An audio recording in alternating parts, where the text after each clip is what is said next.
Hai guys, mudik kali ini aku tempuh lewat jalan darat ya, dari Jakarta menuju Jogja. Kalian buat nyobain bawa mobil Chery Tiggo 8ku buat perjalanan jauh. Review soal Chery Tiggo-nya nanti aku buat terpisah ya guys. Di video ini aku mau cerita pengalaman pakai Vivo X200 Pro yang benar-benar bisa diandelin selama mudik lebaran kemarin. Mulai dari performance-nya yang adem, meskipun non-stop dipakai buat Google Maps sama Android Auto, buat ngerekam video selama perjalanan, bikin konten kulineran, dan bahkan jadi andalan keponakan buat foto-foto di rumah eyang. Terutama ya fitur foto portraitnya ini ya, memang benar-benar bagus. Lensa telefotonya yang 200 megapiksel ini by default sudah ngasih blur background yang creamy. Ditambah lagi dengan edge detection, Vivo yang rapi banget bisa menghasilkan artificial bokeh yang terlihat sangat natural seperti pakai DSLR dengan lensa bukaan yang besar. Vivo X200 Pro nggak pernah gagal menghasilkan foto yang tajam, terang, warna yang vibran, dan skin tone yang pas. Jadi nggak perlu diedit lah, sudah ready to post. Pokoknya Vivo X200 Pro ini benar-benar jadi andalan selama lebaran kemarin. Tapi tentu membahas smartphone nggak cukup ya, bahas soal kameranya aja.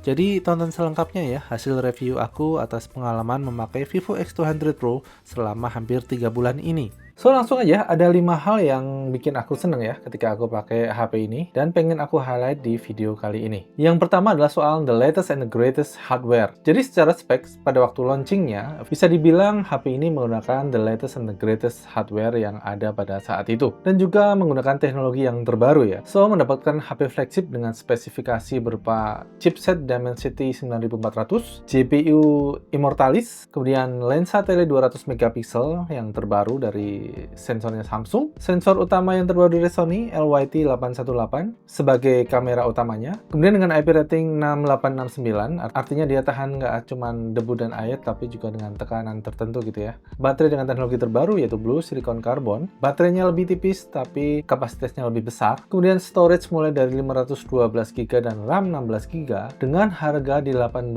juta kurang, itu bisa dibilang untung sih. Apalagi yang seperti aku ya, beli di masa pre-order yang harganya sekitar 16 jutaan, itu bisa dibilang menang banyak sih. Untung banget beli HP ini di masa pre-order. Dulu mungkin orang ragu ya dengan Dimensity bikinan dari MediaTek, tapi dari beberapa reviewer di luar kita lihat hasilnya antara chipset A18-nya Apple, kemudian Snapdragon 8 Elite dan Dimensity 900 itu sudah saling mengalahkan. So benar-benar mereka menggunakan the latest and the greatest hardware. Intinya kita sebagai pembeli itu dihargai banget karena sudah keluar uang banyak untuk beli HP flagship, ya pantas kalau kita mendapatkan hardware yang terbaik dan teknologi yang terbaru. Terus poin positif yang kedua yang aku suka adalah mereka benar-benar all in untuk fotografi.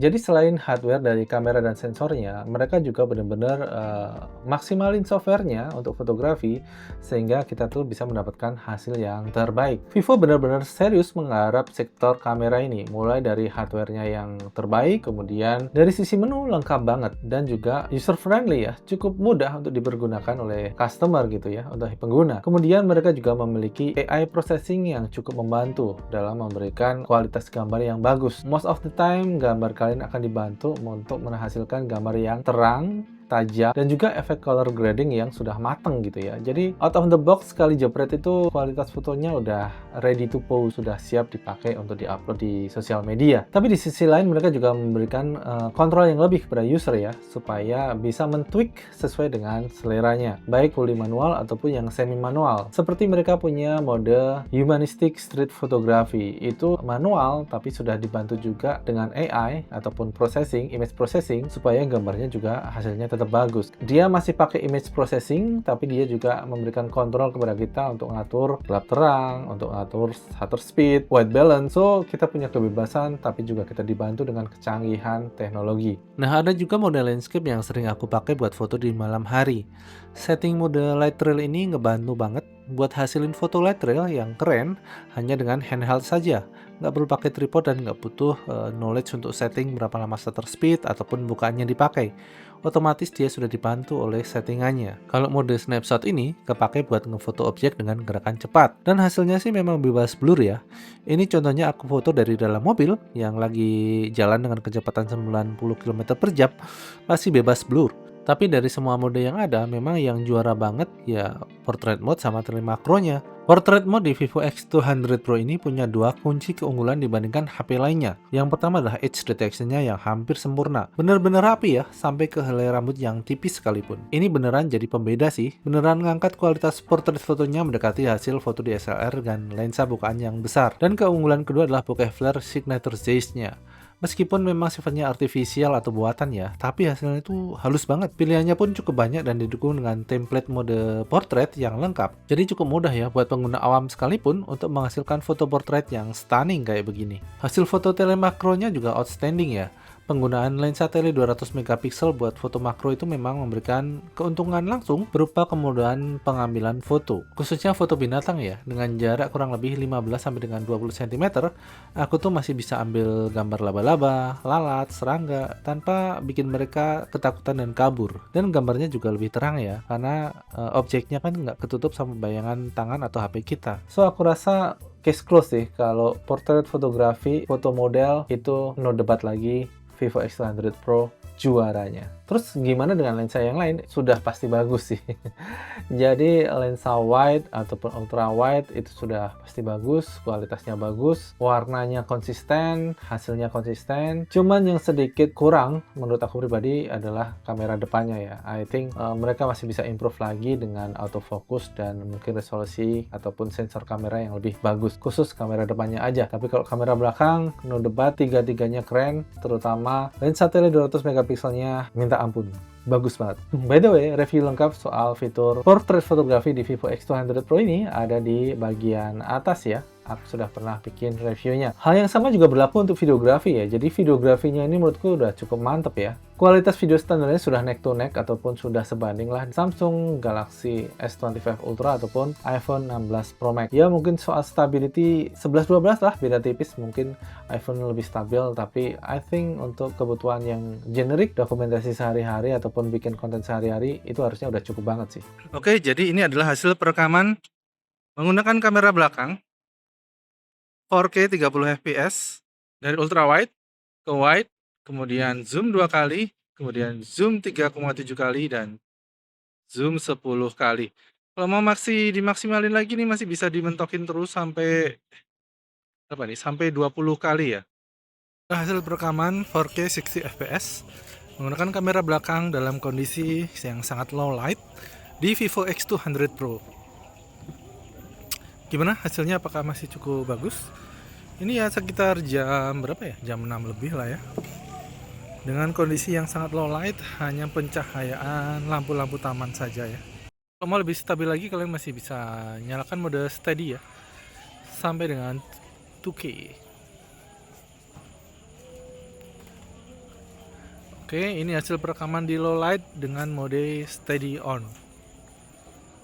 Yang paling juara lagi-lagi adalah portrait videonya. Kemampuan mereka membuat edge detection di foto, mereka juga aplikasikan di video ya. Jadi so far I think masih lebih bagus daripada iPhone ataupun Samsung kalau ngomongin soal edge detection dalam video portrait. Ini hasil perekaman menggunakan Vivo X200 Pro mode yang video portrait ya. Menggunakan kamera depan dengan resolusi 1080p ya. Mungkin stabilitasnya berkurang ya di mode ini. Tapi kalian akan sangat terbantu dengan kualitas bokeh yang cukup rapi ya. Kalau kalian perhatikan, meskipun menggunakan kamera depan, tapi kualitas bokehnya cukup rapi. Ada banyak pilihan grading ya, color grading ya. Kalian bisa sesuaikan dengan selera kalian masing-masing. Dan di sini juga sudah ada beautification ya. Jadi bisa ngurangin atau ngilangin jerawat ataupun tampilan muka yang kurang bersih supaya jadi lebih enak dilihat. Bikin video sinematik yang backgroundnya blur itu benar-benar ngangkat kualitas video kalian sih. So kalian wajib cobain kalau kalian pakai Vivo X200 Pro ini. Hasil perekaman videonya kalau statis kalian sudah bisa lihat ya di video-video aku sebelumnya, itu memang aku rekam pakai Vivo X200 Pro ini. Karena ya tujuan aku beli HP ini memang sebagai second device untuk menunjang produksi video di channel YouTubeku ini. Satu lagi fitur dari videonya yang keren adalah perekaman 120 fps-nya bisa menggunakan lensa telenya. itu mantep sih. Jadi kalau kalian ngerekam aktivitas anak dari jauh ataupun nonton olahraga, itu bisa kalian zoom ataupun kalian rekam dengan menggunakan lensa telenya dan bisa menggunakan mode perekaman 120 fps sehingga slow-mo-nya itu masih halus dan mantap. Oke, kesimpulannya, soal kamera HP flagship itu 11-12 sih guys. Rata-rata bagus semua, nggak ada yang terlalu menonjol. Tapi yang all in untuk fotografi, aku rasa ya baru Vivo ini. Ini benar-benar poin plus buat kalian yang suka fotografi, kalau kalian mau mengambil Vivo X200 Pro ini sebagai daily driver kalian. Alasan yang ketiga adalah good battery experience. So, Vivo X200 Pro ini bisa ngasih baterai 6000 mAh dalam body yang setipis ini. Itu lumayan amazing sih. Maksudnya, dengan teknologi yang baru, yaitu Blue Carbon Silicon, mereka tuh bisa membuat ukuran baterainya menjadi lebih tipis, tapi kapasitasnya menjadi lebih besar. Aku memang nggak pernah secara spesifik mengukur bisa bertahan berapa lama ya baterainya. So, biasanya aku pakai HP seharian dari pagi sampai malam, dan kalau pakai Pixel biasanya aku cas malam hari supaya pagi harinya penuh. Nah, dengan Vivo X200 Pro ini pengalamanku jadi lebih bagus lagi, karena setelah aku pakai seharian, biasanya itu masih tersisa sekitar 20%. Jadi aku bisa cas besok pagi ketika aku mandi. Selama aku mandi sama ganti baju beres-beres sekalian, itu sudah full lagi 100%. Karena dia juga bisa quick chargingnya tuh cepet banget. Dia dibekali dengan SuperVOOC sampai dengan 90 watt. So, buat aku ya perfect ya experience baterainya. Baterainya tahan lama, ngecasnya juga cepet. Sedikit bonus tambahan, dia juga sudah support untuk reverse wireless charging. Jadi kalau terpaksa, dari HP ini aku bisa ngecas TWS. Yang keempat tentunya value for money. Ya aku rasa ini jelas lah ya, kalau dibandingkan Oppo Find X Pro aja selisih 2 jutaan. Dengan Samsung Galaxy S25 Ultra mungkin bisa selisih jauh lagi, apalagi dengan iPhone 16 Pro Max ya. Jadi dari sisi price to experience atau price to value, jelas HP ini value for money banget. Mungkin sampai keluarnya Xiaomi 15 Ultra ya. Karena kayaknya dia lebih murah sih. Yang kelima karena UI-nya simple. Ini preferensi orang beda-beda sih. Kalau aku pribadi karena memang pengguna Google Pixel, aku lebih suka yang simple UI-nya ya, yang nggak banyak fitur, yang nggak banyak shortcut, yang nggak banyak aneh-aneh gitu ya. Yang simple-simple aja, yang straight to the point aja sih. Karena UI itu sifatnya tergantung selera dan tergantung kebiasaan. Ada yang suka banyak kecanggihannya, biasanya suka pakai Samsung gitu ya, banyak fitur, banyak kecanggihannya. Ada juga yang suka simple, kayak pengguna Google Pixel gitu ya. Nah, aku karena pakai dua HP, satu Google Pixel 7 Pro dan satu Vivo X200 Pro ini, makanya untuk experience-nya biasanya aku samakan satu dengan yang lain. Google Pixel pun sudah aku utak-atik sendiri gitu ya, nggak sama persis ketika seperti out of the box. Nah, makanya yang Vivo X200 Pro ini juga aku sesuaikan. So far, penyesuaian dari Vivo X200 Pro ini untuk mendekati Google Pixel mudah sih, karena memang Vantage OS ini juga lumayan pure Android gitu ya, nggak banyak neko-nekonya gitu. Bahkan sebenarnya dia bisa ngasih experience yang lebih dengan beberapa fitur tambahan yang menurut aku masih cukup simple tapi cukup useful juga. Dan juga karena chipsetnya lebih strong, pengalaman untuk penggunaannya juga pasti jauh lebih smooth. Meskipun kalau scroll-scroll nggak ada bedanya ya. Cuman kalau yang keras itu kalau download aplikasi ya. Mereka punya aplikasi booster sehingga kalau lagi download aplikasi itu rasanya cepet banget di Vivo ini. Dan juga tentunya pengalaman multitaskingnya jadi lebih reliable di Vivo X200 Pro ini. Karena chipsetnya gacor dan nggak gampang panas. Selain 5 hal yang suka tadi, aku ada 2 hal yang rasanya itu mixed feeling gitu ya. Yang aku sebenarnya nggak suka, tapi aku somehow bisa memahaminya bahwa itu terjadi gitu. Makanya aku sebut mixed feeling. Yang pertama itu adalah desainnya. Dari sisi desain memang aku kurang suka desain kamera yang super besar dan super menonjol kayak begini ya. Karena buat aku terlalu intrusif, terlalu agresif, kayak terlalu showcase gitu. Aku lebih suka desain yang subtle ataupun yang halus ya, kayak di Google Pixel ataupun iPhone. Itu lebih elegan gitu ya. Cuman setelah aku pahami, ini memang bukan sebuah pilihan desain. Ini bukan soal selera, ini bukan soal pilihan estetik, tapi memang kebutuhan fungsional. Jadi sensor Samsung HP9 itu ukurannya jauh lebih tebal daripada ketebalan HP-nya. Apalagi dia harus ditaruh di atas motherboard dan di atas layar kan. So no wonder kalau butuh kamera BAM yang tebal. Karena sensornya sendiri emang sudah setebal itu gitu loh. Anyway, dari semua HP Cina yang menggunakan desain bulat seperti ini, menurutku sih desain di Vivo X200 Pro ini masih yang paling bagus. Dia tuh bisa mengekstrasi ataupun mengemulate tampilan kayak lensa kamera mirrorless menjadi lensa di HP yang kelihatan elegan dan kelihatan keren. Hal yang kedua adalah fitur kameranya ya. Di satu sisi memang sangat lengkap, tapi di sisi lain masih bisa diimprove lagi dengan cara mereka menampilkan menunya ya. Kadang-kadang menunya itu itu tersembunyi dan di setiap mode itu bisa jadi beda. Misalnya mode portrait dengan mode landscape itu ketika kalian pilih menu setting itu bisa beda-beda. Itu kadang-kadang membingungkan user ya. Dan karena saking banyaknya juga butuh waktu dan pengalaman ya sebagai user untuk tahu kapan pakai mode ini, kapan pakai foto yang biasa, kapan pakai snapshot, kapan pakai landscape. Perlu pembiasaan dan pengalaman ya. Sebenarnya pakai foto yang standar juga bisa-bisa aja otomatis. Cuman kalau kalian udah pernah pakai foto mode yang lainnya, terus kalian nggak pakai itu, kalian akan nyesel sih. Misalnya nih, mau foto model, pakai yang biasa juga udah bagus. Tapi ketika kalian udah ngerasain mode portrait, kalian akan nyesel nggak pakai mode portrait. Demikian juga dengan landscape. Karena di dalam landscape itu terdapat beberapa preset yang keren banget. Kayak preset untuk foto light trail atau time lapse. Berbagai macam pilihan itu ada di menu landscape. So kalau kalian jepret aja pakai menu yang otomatis, kalian akan missing out fitur-fitur yang keren tadi. Nah tadi kan 5 pengalaman yang bagus, 2 pengalaman yang mixed feeling. Nah ini aku ada 4 pengalaman yang menurut aku nggak impress atau aku kurang suka gitu ya. Yang pertama lah inkonsistensi software gitu ya. Sebenarnya software yang nggak mulus atau bug atau ada bugsnya itu nggak cuma HP Cina aja, semua juga ada bugsnya. Google banyak, Apple juga banyak. Pengalamanku pakai iPad Pro M2, sebuah kelas flagship iPad-nya Apple, itu juga banyak bugsnya yang annoying gitu. Cuman kenapa aku highlight software bug di sini adalah karena kebetulan ini kejadiannya di kamera. Padahal kamera ini kan adalah usage utama aku ketika aku pakai Vivo X200 Pro ini. So aku nemuin beberapa kali bug di aplikasi kameranya ya. Yang pertama itu aku pernah ngerekam video pakai stage mode, suaranya nggak keluar. Jadi dia pengambilan suaranya itu ikut ngezoom atau fokus kepada vokal yang jauh gitu. Jadi kalau ngerekam konser itu agak problematik sih, suaranya kurang bagus jadinya. Di kejadian lain, kadang-kadang fitur HDR-nya itu dimatiin, dia nggak balik lagi. Ya, semua problem ini semua bisa diberesin dengan reset all setting gitu ya. Cuman kan ribet juga ya. Mudah-mudahan ini bisa diberesin sih sama Vivo, sehingga ini nggak kejadian lagi. Yang kedua adalah flare kamera di siang hari. Ini spesifik pada angle tertentu ya. Jadi kalau kalian ngambil video khususnya dari angle 45 derajat mataharinya, ya jadi flare yang kayak begini nih.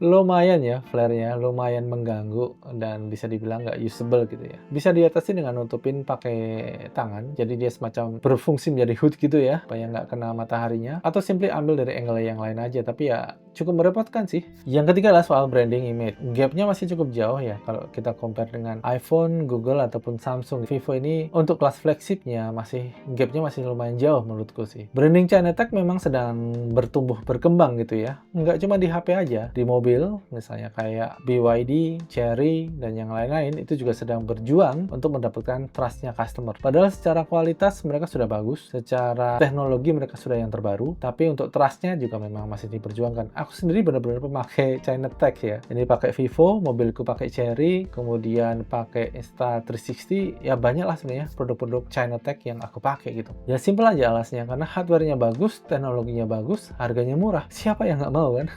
Tapi sebenarnya pelan-pelan memang branding dari Chinatech ini sudah makin kuat ya. Mungkin sekarang contoh yang paling kuat adalah di area drone ataupun action cam ya. Branding DJI dan Insta360 sudah dipercaya dan sudah menjadi yang terbaik di kelasnya. Tapi rasanya untuk Vivo ini mereka masih perlu berjuang ya untuk meningkatkan image ataupun brandingnya supaya mendapatkan positioning yang strong. Kemampuan kamera yang super menurutku itu bisa menjadi modal yang cukup ya untuk branding mereka sebagai HP dengan kamera terbaik. Kayak dulu awal-awal Google Pixel ya, mereka bisa membranding dari nothing, dari HP yang nggak punya positioning jelas menjadi HP yang punya branding kamera terbaik.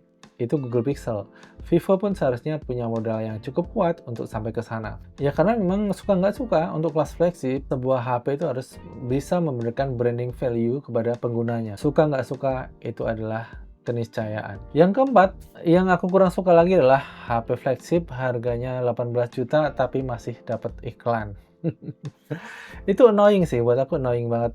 Dan itu juga beneran bikin drop experience flagshipnya gitu loh. Jadi ya berasa murah aja, karena seharusnya yang namanya flagship ya terbebas dari iklan, dari bloatware, harusnya seperti itu untuk ukuran flagship ya. Ya meskipun sebenarnya itu bisa dihilangin dan aku juga udah hilangin gitu, udah aku matiin supaya nggak keluar iklan-iklannya, bloatware-nya juga udah aku hilang-hilang. Tapi kan kamu bisa bayangin kalau orang yang beli HP dan langsung pakai saja tanpa harus mau ribet untuk ngotak-atik HP-nya, itu akan mendapatkan pengalaman yang kurang bagus ya, karena dia harus keganggu iklan, keganggu bloatware. Untuk yang flagship tolong deh jangan dikasih iklan lagi, jangan dikasih bloatware lagi, supaya kalian benar-benar naik kelas menjadi HP flagship yang keren. Oke, itu tadi adalah 11 hal yang aku highlight ya. Ada 5 5 yang aku suka, 4 yang aku nggak suka, dan ada 2 yang mixed feeling. Nah, sebenarnya di luar 11 hal yang aku highlight itu, pengalaman menggunakan Vivo X200 Pro ini ya sudah seperti flagship pada umumnya ya.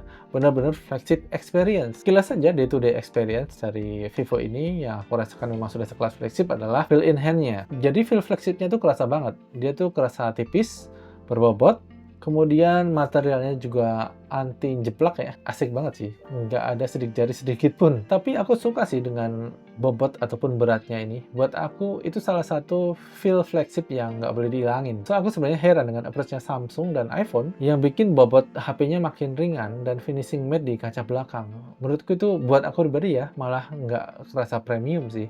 Aku lebih suka kayak Vivo ini ataupun kayak Google Pixel ya, masih terasa berat dan masih kelihatan kaca beneran. Tapi balik lagi ini masalah personal taste ya, jadi sangat subjektif.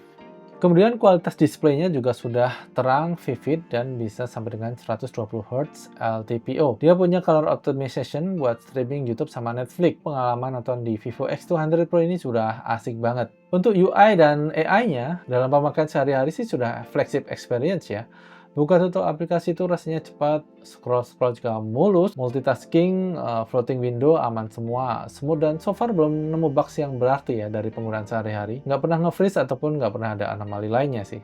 Sedangkan untuk AI, aku masih belum terlalu embrace ya dengan teknologi AI di HP. Baru sebatas coba-coba aja terus ujung-ujungnya bosan gitu. Dari berbagai macam fitur AI yang ada di Vivo ini, yang jelas kepakai sehari-hari palingan hanya 3 yang utama. Yang pertama adalah Google Gemini, yang kedua adalah Circle to Search, dan yang ketiga adalah AI Eraser fotonya. Dan aku ngerasa implementasinya bagus sih, kinerjanya cepet dan kualitasnya bagus. Kualitas AI Erasernya tuh kadang lebih pinter atau lebih presisi dibandingkan di Pixel 7 Pro ku. Google Gemini-nya juga bisa shortcut ya dengan swipe up dari pojok kiri kanan gini, dan circle to search-nya juga cara manggilnya cukup dengan hold button bar gini, handy banget buat keperluan sehari-hari. So udah flagship kan, sudah ada AI-nya. Kalau untuk gaming aku sangat jarang nge-game ya, cuman Asphalt, kadang-kadang anakku pakai buat gaming ML gitu ya, Mobile Legends di HP ini. Settingannya mentok dan experience-nya udah lancar banget. So aku nggak bisa cerita banyak soal gaming, tapi harusnya dengan kemampuan chipset sama kemampuan GPU-nya seharusnya ini oke banget buat gaming. Untuk editing dan rendering di CapCut rasanya buat HP ini nggak ada masalah sama sekali ya. Speed renderingnya juga terhitung cepat ya, meskipun kalau dibandingin dengan iPad Pro M2 masih lebih cepat di iPadku sih. Kemudian tentunya HP flagship ini sudah support dengan 5G. Meskipun 5G di Indonesia ya masih gitu ya. Coverage di Jakarta aja jarang, apalagi di luar daerah ya. Nah, terakhir ngomongin soal speakernya. Speakernya sih aku suka ya, dia sederhana aja, fokus di vokal yang bulat, dan menurutku ini jadi pilihan yang pas buat speaker kecil di HP macam gini ya. Karena kalau mau ngejar bass ataupun ngejar soundstage yang luas, itu juga nggak akan maksimal kan. Kalau aku bandingin sama speaker Google Pixel 7 Pro ku ini, sebenarnya secara technical Google Pixel 7 Pro lebih luas soundstage-nya, lebih rich suaranya. Tapi karena keluar dari HP yang menurutku malah kurang maksimal, buat aku lebih mending speaker Vivo ini yang agak muncul di tengah dan fokus ke vokal yang tebal dan bulat. Jadi kalau dipakai buat dengerin YouTube ataupun lagu itu lebih gampang terdengar dan jelas terdengar di telinga kita. So my conclusion, kalau ngomongin puas atau tidak puas dengan sebuah pembelian HP itu tentunya sangat tergantung dengan ekspektasi kita dan kebutuhan kita gitu ya. Tapi kalau secara objektif dari kualitas hardware-nya, kemudian software-nya, kemudian kelengkapan kamera dan kualitas kameranya, performance chipset, ketahanan baterai, dan experience secara keseluruhan, menurutku HP ini dia bisa memberikan experience flagship yang sesungguhnya. Benar-benar bisa memberikan kalian pengalaman yang memuaskan menggunakan HP flagship. Dan juga secara objektif, Vivo X200 Pro ini sangat value for money untuk sebuah kelas flagship dengan harga yang 18 jutaan, memberikan spek hardware yang terbaik, kamera yang terbaik, dan user experience yang sangat baik. So, secara objektif, ini benar-benar HP yang worth it untuk kalian beli. Tapi again ya, beli HP, apalagi flagship, itu sudah sangat subjektif. Jadi tergantung dengan ekspektasi dan kebutuhan kalian. Aku pribadi membeli HP ini memang aku pakai untuk second device yang aku pakai khusus untuk bikin konten supaya channel YouTubeku lebih lancar lagi produksinya. And it delivers, bahkan di atas ekspektasi aku ya. Video portrait 4K-nya itu benar-benar bisa ngangkat kualitas video aku jadi kayak pakai DSLR ya, padahal cuma pakai HP doang. Karena blur background-nya tuh keren banget sih buat aku. Tuh kalian sudah bisa lihat di konten-kontenku sebelumnya, itu juga sudah direkam menggunakan Vivo X200 Pro ini. Dan kemudian secara workflow pun buat aku jadi lebih ringkas, karena grading yang dihasilkan dari video portrait ini sudah matang gitu. Jadi aku nggak wasting time lagi untuk color grading yang rumit-rumit ataupun ngedit mukanya supaya lebih cerah, lebih halus gitu ya. Itu semua tergantikan dengan video portrait tadi. So, case close. Kalau untuk kebutuhan aku, ini benar-benar melebihi ekspektasi, sangat bisa diandalkan, dan aku benar-benar puas dengan pembelian ini. Tapi kalau ditanya dan hanya diminta boleh pakai satu HP aja, wah pasti susah ya. Kalau aku sih akan jawab, HP nggak ada sempurna, jadi kalau bisa aku pakai dua. Curang ya. Oke, tapi kalau memang benar-benar harus memilih satu HP, tentunya itu jadi sebuah pilihan personal ya. So, aku sebagai Pixel fansboy tentunya aku akan milih Pixel, tapi itu kan sudah sangat subjektif ya. Ya, kayak fans MU aja lah, meskipun kalah tetap setia. Kayak aku tetap setia juga sama MU. Ya penjelasan sebenarnya gini, karena buat aku Pixel itu sudah bagian dari branding diri aku gitu ya. Karena Pixel itu buat aku bisa merepresentasikan sebuah image yang gadget geeks, inovatif, sama canggih. Dan itu yang pengen aku carry dalam keseharian aku. So buat aku memang HP flagship itu nggak bisa hanya sekedar fitur ataupun hardware saja. Tapi memang harus membawa branding yang cukup distintif dibandingkan HP flagship yang lainnya. Karena gimana lagi ya, semua HP flagship itu secara kualitas pasti 11-12, nggak akan beda jauh. Dari speednya, dari performance-nya, dari fiturnya, dari kualitas kameranya, nggak akan beda jauh guys, karena sudah sekelas flagship. So, yang namanya branding di kelas flagship itu menentukan. So, wajar saja kalau orang memilih iPhone karena pengen mendapatkan citra yang eksklusif ataupun mewah, atau menggunakan Samsung Galaxy Fold supaya mendapatkan citra bisnismen yang menggunakan HP yang mahal. Wajar-wajar aja guys, sah-sah aja, karena itu memang sebuah kebutuhan di HP level flagship. Bahkan sebenarnya kalian yang milih Xiaomi pun secara nggak sadar itu juga pilihannya karena branding, karena kalian pengen mendapatkan image, pintar memilih barang yang kualitasnya bagus tapi harganya murah. So it's branding kan? Jadi pilihan branding itu nggak melulu soal kemewahan ataupun kemahalan gitu ya. Bisa jadi sangat personal branding seperti apa yang pengen dipakai. Meskipun aku mampu, aku nggak pengen beli iPhone karena aku nggak pengen terlihat eksklusif dan mewah. Aku nggak pengen beli Samsung karena generic Android yang terbaik. Aku pilihnya Pixel karena itu membawa branding yang aku suka. Gadget geeks, inovatif, dan canggih. So pilihan brand itu sangat personal guys. Jadi stop ya, jangan saling menghujat. Hargai pilihan masing-masing. Nah, bagaimana dengan kalian? Brand seperti apa atau image seperti apa yang ingin kalian dapatkan dari sebuah HP flagship? Mungkin kalian bisa cerita di kolom komentar ya. And that's it, I think sudah cukup sharing aku soal pengalaman pakai Vivo X200 Pro selama 2 bulan lebih. Semoga bisa menginspirasi dan bisa memberikan referensi pengalaman pakainya. Thank you for watching and adios!